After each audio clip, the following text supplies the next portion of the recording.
Professeur Didier Raoult, pouvez-vous faire un point sur les différents tests disponibles pour diagnostiquer le Covid, lesquels sont valides, lesquels ne sont pas valides, lesquels sont les plus efficaces? Oui, oui, c'est un bon exemple d'illustration du fait que tout part dans tous les sens et que il n'y a pas beaucoup de science dans toutes ces décisions, et une partie des décisions politiques. Nous, on vient d'avoir 2 articles acceptés dans les journaux de référence, le Journal of Clinical Microbiology et le Journal of Clinical Virology, sur l'évaluation des tests. Donc, par exemple, les tests nasopharyngés par détection d'antigènes qui ont été achetés en France pour faire de la détection partout ont une sensibilité qui n'est que de 70%. D'accord.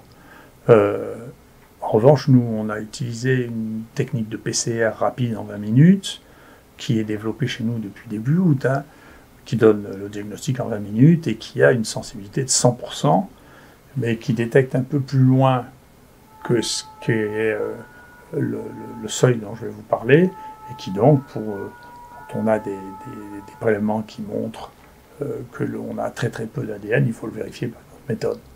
Donc globalement, nous, depuis très longtemps, et je pense qu'on est les premiers au monde à faire ça, et c'est publié, et ça a été repris pour une fois, des docteurs, le docteur Fauci, qui est le directeur du NIH aux États-Unis, parce que personne n'a de données comparables à ce que nous avons publié. Nous avons publié des milliers de souches, et nous avons comparé le nombre de CT, c'est-à-dire ce par quoi on répond à PCR avec la culture, et il y a des cultures positives, donc de l'infectivité, mais seulement jusqu'à 35 cycles. Donc, jusqu'à 35 cycles, il faut les répondre. Après 35 cycles, il ne faut pas les répondre.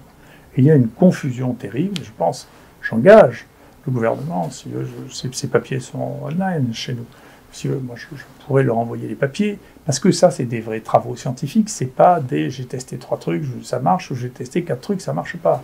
Donc il faut rétablir la place de la science, c'est-à-dire les publications vérifiées, avec des données comparables, avec des gold standards, ce qu'on appelle des gold standards, derrière la donnée de référence qui est la culture. Or, à ma connaissance, personne n'a fait autant de culture que nous pour valider les PCR, donc c'est ces données-là qu'il faut utiliser. Je suis content qu'on les utilise maintenant aux États-Unis. Où en êtes-vous du traitement par hydroxychloroquine? On est très content parce que là aussi, pendant que tout le monde parle, donne son avis, nous, on fait notre métier de scientifique, c'est-à-dire qu'on écrit, on travaille, on soumet nos articles dans les journaux, et ils sont acceptés. Donc là, on vient d'avoir un papier. Là aussi, moi, je conseille à tout le monde de le lire, qui est un papier d'évaluation de l'efficacité du traitement par hydroxychloroquine plus azithromycine dans les EHPAD. Et donc, dans ce papier, qui est consultable là aussi sur notre site, eh bien, on montre quand on traite les gens dans les EHPAD, la mortalité est divisée par 2, c'est-à-dire que l'on passe d'une mortalité moyenne qui est de 27%, qui était celle qui était observée partout en France, et observée à Marseille quand on ne traitait pas, parce qu'il y a des EHPAD dans lesquels on ne traitait pas, eh bien, alors que quand on traitait, on avait une mortalité de 13%, c'est des différences absolument considérables, c'est la moitié. Donc on ne peut pas dire que ça n'existe pas. Et d'ailleurs, je conseille vraiment pour ceux qui s'intéressent vraiment, pas qui racontent comme les journalistes que je raconte, mais tout le monde sait que ça ne marche pas, tout le monde sait, je ne sais pas qui sait que ça ne marche pas. Il y a un site très très bien fait, sur lequel on va vous faire une petite démonstration, qui s'appelle c19study.com, qui analyse toutes les publications qui sont faites sur tous les traitements. Alors, sur l'hydroxychloroquine, ce n'est pas 2 ou 3, il en sort toutes les semaines, toutes les semaines, toutes les semaines. Donc il y a maintenant 160 études sur l'hydroxychloroquine, et la conclusion, c'est qu'il y en a 85 qui trouvent un effet positif de l'hydroxychloroquine, 30 qui trouvent un effet négatif, et les autres qui ne montrent pas d'effet significatif. Au total, la somme de toutes ces données, qu'on fait par des méthodes de méta-analyse, dit qu'il y a un bénéfice dans 64% des cas où il y a un traitement précoce et dans 26% des cas où il y a un traitement tardif. Donc, il faut arrêter de dire que la chloroquine, le problème est réglé, il est surtout réglé pour ceux qui ne regardent pas la littérature. Ceux qui regardent la littérature ne pensent pas la même chose. Donc, je vous conseille de regarder ce site, il est accessible sur la petite démonstration qu'on va vous faire. Et donc, concernant les autorisations d'utilisation de la chloroquine, les autorisations de prescription et de délivrance, où en êtes-vous auprès de Sanofi et auprès du ministère de la Santé? Écoutez, moi j'ai un de mes amis qui est un des plus extraordinaires professeurs de médecine qui m'a été donné de rencontrer dans ma vie, qui est Dominique Marinaki. J'ai dit à la commission d'enquête parlementaire, j'ai transmis au ministère de la Santé, vous devriez demander son avis à Dominique Marlinky. Pourquoi?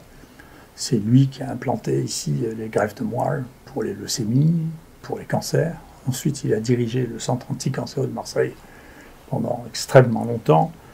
Ensuite, d'ailleurs, à la suite de ça, il a été condamné par l'ordre pour une décision qui a été cassée en Conseil d'État. Ensuite, il est devenu président de l'Institut national de lutte contre le cancer.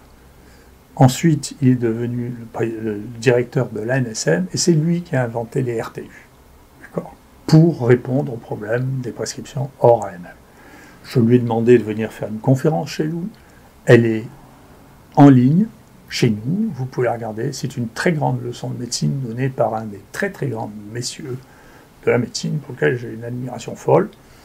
Et vous verrez qu'il explique que les RTU ont été faits pour des situations qui sont exactement celles pour lesquelles je lui ai demandé pour l'hydroxychloroquine, et c'est lui d'ailleurs qui m'avait dit, écoute Didier, il faut absolument que tu demandes un RTU, parce que honnêtement je l'ai inventé pour ça, et faire un article dans le New England pour expliquer pourquoi il fallait un RTU, et ça correspond exactement à ça. Et si moi j'étais encore directeur de la NSM, c'était le prédécesseur de directeur actuel, Dominique Martin, il y a bien longtemps que j'aurais mis en place un RTU.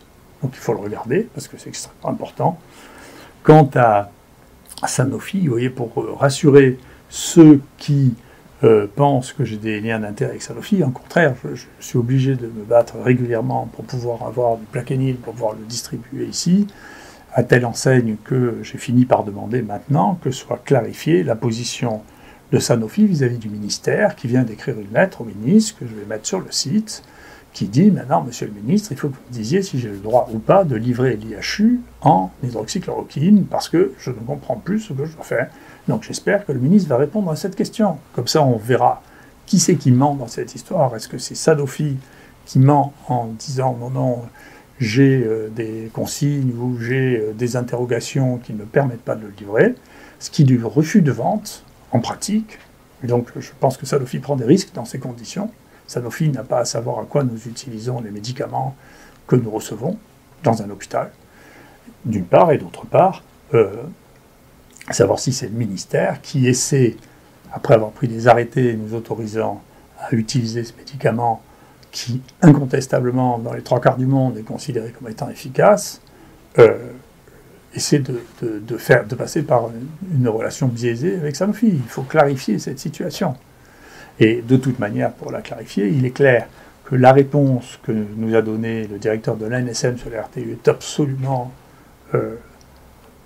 déraisonnable sur le plan du raisonnement scientifique, absolument déraisonnable. Les gens n'ont pas fait la littérature, ils ne m'ont pas consulté, à ma connaissance, ils n'ont pas non plus consulté Sanofi, et donc ceci ne ressemble pas à une décision raisonnée, mais une décision personnelle, et qui est la raison pour laquelle j'ai, à la fois, bien sûr, je ferai appel en Conseil d'État, d'une part, et d'autre part, j'ai décidé d'attaquer le directeur de l'ANSM, parce que je considère qu'il joue un rôle qui est dangereux pour la santé des Français.